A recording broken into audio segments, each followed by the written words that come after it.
Le plus dur dans le mariage, c'est lorsqu'on ne se comprend pas, lorsqu'il y a incompatibilité.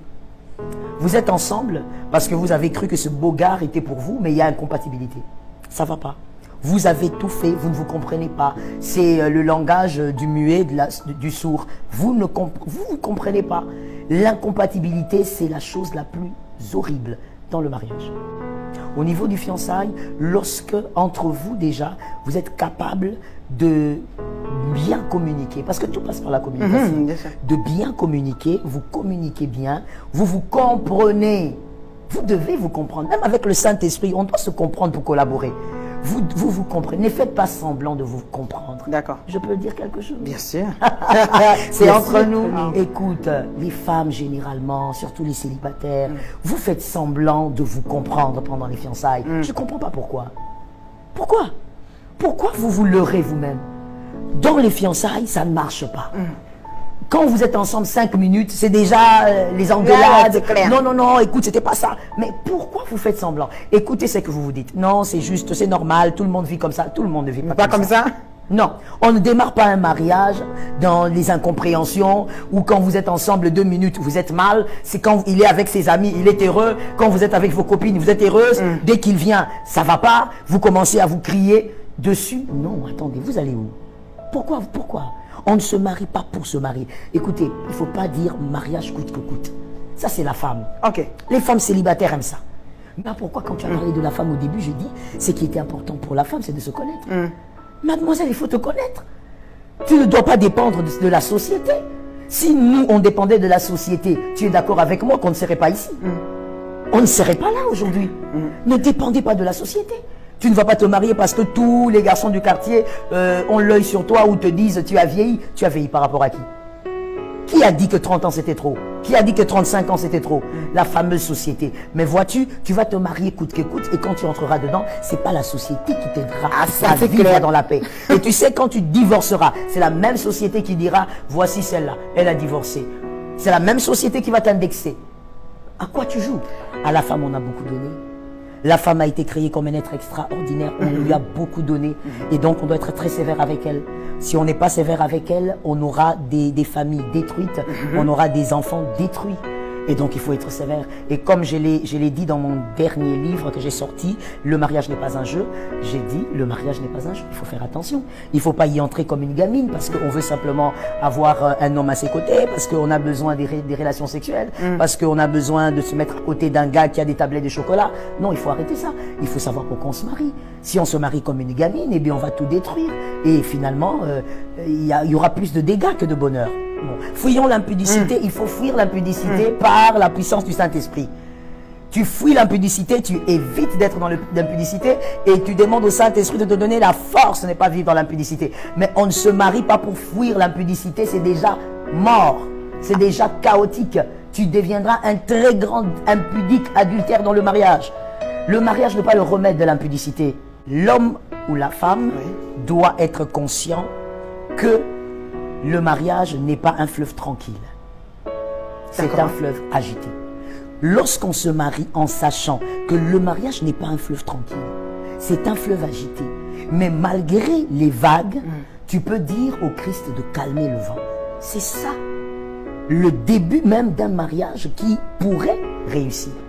Être consciente, c'est là où j'ai vu plusieurs filles entrer dans une histoire qu'elles appellent mariage, mais qui n'a rien à voir. C'est n'importe quoi. Elle rentre dedans et puis elle sort après quelque temps. Parce qu'elle pensait que le mariage était un fleuve tranquille. Mais non, le mariage parfait n'existe pas. Mais les hommes conscients créent un bonheur. Parce que comme je dis, on prêche d'abord la vérité.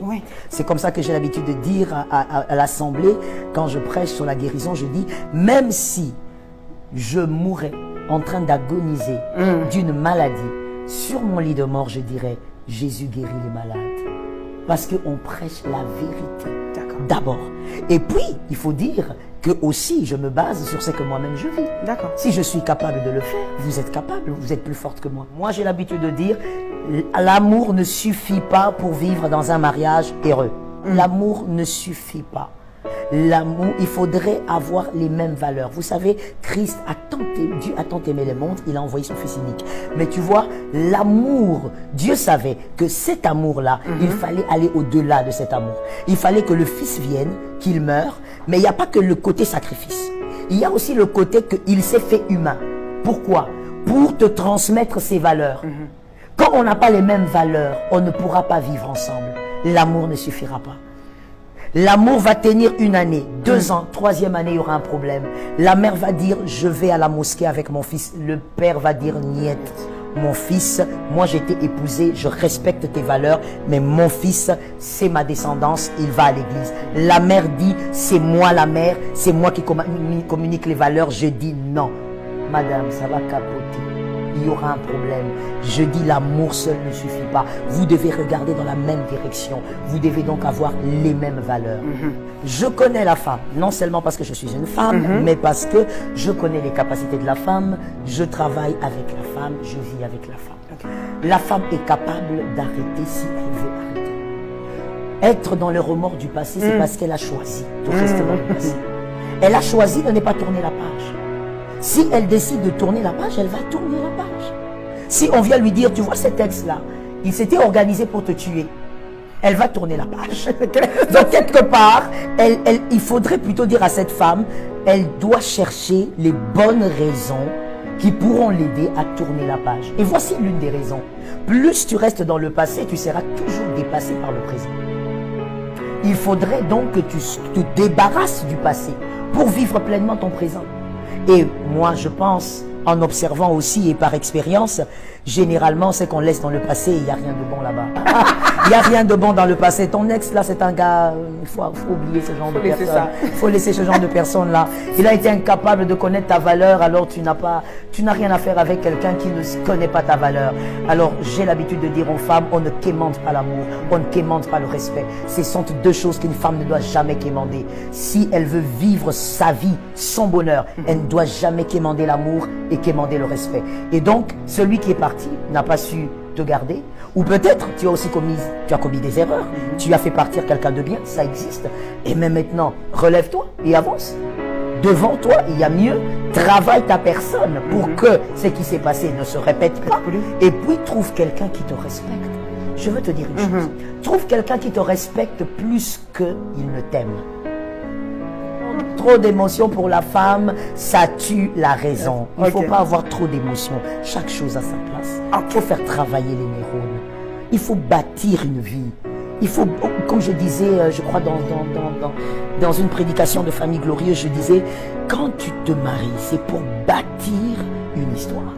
C'est pas simplement pour avoir des enfants, et maison comme ça, tu en fais 18. Non. Tu dois bâtir une histoire.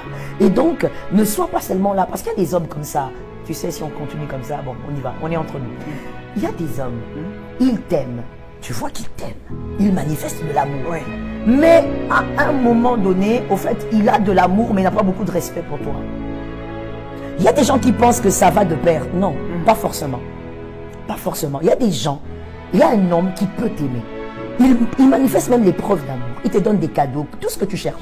Mais il n'a pas de respect pour ta personne. Ces hommes-là qui vous couvrent des cadeaux, ces hommes-là qui vous couvrent des fleurs, mais un jour, il te sort la phrase, quand il est fâché, tu ne peux pas vivre sans moi. C'est un manque de respect. Il ne te respecte pas. C'est-à-dire, il considère que tu es sa chose. Qu'au fait, tu es tellement fragile que sans lui, tu n'es rien. Il t'aime. Il n'oublie jamais le jour de ton anniversaire. Il peut même t'offrir une voiture. Mais quand il te dit ça, il te dit sans moi tu n'es rien. Sans moi tu ne pourras pas vivre. Sans moi. Ça veut dire lui il est le centre de ta vie. Non. Il y a un problème. Regarde Marie. Je ne veux pas finir sans le dire. Regarde Marie. Marie, la mère de Jésus. Quand elle tombe enceinte du Saint-Esprit, Dieu s'organise pour ne pas aller tout de suite parler à Joseph. Alors que Dieu savait que cette affaire-là allait briser les fiançailles de la pauvre fille. Dieu savait. Mais pourquoi il n'est pas allé vite dire à Joseph, Joseph, écoute, je viens de te coder. Je viens de parler à la fille là, elle est tombée enceinte de l'esprit. Reste là. Dieu a attendu que Joseph entende l'histoire, soit choqué par une grossesse mystérieuse et décide de rompre. Même quand Joseph avait décidé de rompre, il a dit à Marie, je romps. Joseph est parti. Dieu n'avait pas encore agi. Marie est restée dans son coin. Les fiançailles se sont rompues à cause de cette grossesse venant du Saint-Esprit. Pour dire quoi? Pour dire que même Marie savait que sa valeur, c'était pas Joseph. Sa valeur, c'était pas d'abord ce mariage. Sa valeur, c'était d'abord ce que Dieu pense d'elle. Mais lorsque toi, mademoiselle, un homme peut te dire, sans moi, tu n'existes pas, sans moi, tu n'es rien. Tu as de l'amour, mais tu n'as pas du respect. Eh bien, il n'y a rien à faire dans ce mariage. Parce que je veux te choquer encore. La vérité, c'est que même ces hommes-là, qui aiment, parce que je sais qu'il y a ces genres d'hommes, ils aiment tellement balancer ces genres de phrases. Au fait, ils se sentent réalisés. Ils se sentent comblés lorsqu'ils disent ça. Mais tu vois ces hommes, ce sont des hommes qui, en réalité, d'une manière ou d'une autre, sont à la recherche des femmes qui sont capables de s'assumer. Sont des hommes qui sont capables d'être à la recherche de cette femme qui connaît sa valeur. C'est comme ça que malheureusement, j'ai vu ça dans mon ministère. Vous verrez une femme mariée, malheureusement, avec un homme comme ça, un homme qui prend soin parfaitement des enfants, un homme qui est toujours là, un homme qui prend soin d'elle, mais en même temps un homme qui lui dit, sans moi tu n'es rien, sans moi tu es fini, sans moi, et après quelques jours elle apprend que cet homme est adultère. Comment un homme pour qui j'ai tout donné, un homme pour qui j'ai abandonné mes rêves, comment il peut me tromper? Mais quand elle voit le genre de femme avec qui son mari sort, c'est le genre de femme qui s'assume. Effectivement. Il y a un problème. L'amour ne suffit pas. Il faut qu'on t'aime, il faut qu'on te respecte. La virginité est une très bonne chose avant le mariage. Ça résout beaucoup de problèmes. Malheureusement, aujourd'hui, vous savez, moi je suis assez radical, mais c'est comme ça que je suis. Alors, je dis que nous encourageons à ces femmes qui ont vécu leur vie, qui ont vécu certaines choses dans l'ignorance, nous les encourageons, qu'il y a un avenir pour elles, mais nous ne devons pas nier le fait que la virginité est importante avant, disons, dans le mariage, que Dieu a raison. Pourquoi? Ça règle beaucoup de choses. Je veux parler, même si tu ne veux pas que je parle, je parle. Je dis, pourquoi? Parce que, par exemple, je donne un exemple comme ça. Quand vous épousez une vierge, vous êtes un homme, vous êtes avec elle. Cette fille ne sait rien d'autre que vous. Elle ne connaît rien d'autre que vous. Vous êtes le premier corps qu'elle aura connu. Cette fille ne peut pas se plaindre. Que vous soyez, vous soyez dans les tailles XL ou 2XL, non, elle ne se plaint pas. Elle ne connaît pas autre chose. Elle va se contenter de ce qu'elle a. Elle ne va pas se plaindre. Elle ne va pas dire non, voilà, je suis tombée sur un XL ou sur un L. Non. Elle va se contenter. C'est pourquoi nous disons la Bible, c'est ce qu'elle dit. Mais aujourd'hui, évidemment, c'est la réalité d'aujourd'hui. Vous vous mariez, vous n'êtes plus vierge à cause de votre passé. Mais il y a justement ce problème. Vous tombez sur votre mari, vous avez déjà connu 4 autres avant. Les 4 autres, ce sont des corps que vous avez connus. Et finalement, vous vous rendez compte que votre mari, c'est le plus petit de tous. Vous faites quoi? Moi, pasteur Joël, je vous dirais, tu ne divorces pas, tu restes là. Non, pasteur, mais moi, je ne me sens pas bien. Mais tu ne te sens pas bien parce que tu as goûté à d'autres repas. Tu as goûté à d'autres repas. Madame, quand tu n'as jamais goûté au couscous, par exemple, si moi je te fais le couscous, tu vas manger. Tu vas dire, bon, est-ce que c'est bon? Bon, oui, je n'ai jamais goûté, mais c'est passable. Parce que tu n'as jamais goûté. Mais si on te fait le couscous marocain par une Marocaine, tu as goûté combien c'est bon, et qu'une Congolaise te fait le couscous, tu vas dire, ça ce n'est pas le couscous, ça c'est du fabriqué comme tu dis. Et donc tu pourras dire, je me plains, je ne suis pas d'accord, je ne suis pas satisfaite. Toutes ces choses proviennent de quoi? Du fait que vous avez connu autre chose avant. Et pareillement d'ailleurs pour les hommes, parce qu'on aime trop marteler sur les femmes. Pareillement pour les hommes.